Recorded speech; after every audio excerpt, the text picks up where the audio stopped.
समाजसेवेसाठी नेहमी तत्पर असणारे आणि धावणारे अमृत वास्के दादा यांचा 79वा वाढदिवस उद्या 10 मार्चला साजरा होतो आहे. त्या संदर्भात मी त्यांच्याशी बातचीत करतो आहे. दादा, 79 वर्षाचा तुम्ही प्रवास केला आहे, काय सांगाल?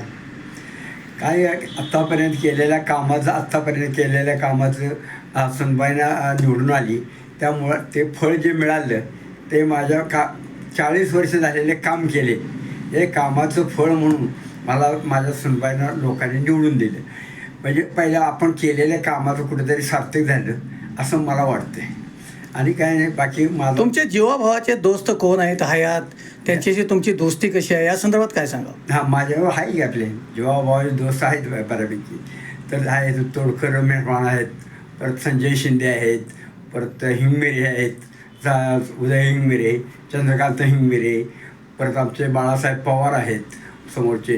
दादा, तुमचं शिक्षण जे आहे ते कुठंपर्यंत झालं आहे ते सांगा. माझं शिक्षण झालं 6वीपर्यंत. 6वीपर्यंत शाळा सोडली आणि 1964 साली मी शाळा सोडल्यानंतर कामाला सुरुवात केली आणि 1967 साली मी मिरजेला गेलो. मिरजेला 10 वर्ष मिरजेला काम केलं आणि त्या 10 वर्ष कामामध्ये कराडमध्ये आलो आणि 10व्या वर्षापासून परत कराडमध्ये 1978ला वेलकम हेअर ड्रेसेस हे दुकान चालू केलं. आणि त्या वेळेपासून जे आहे ते 40 वर्ष मी सेवा कराडमध्ये केलेली, त्याचं मला कुठेतरी फळ उभं राहिलेलं आहे असं मला वाटतं आहे.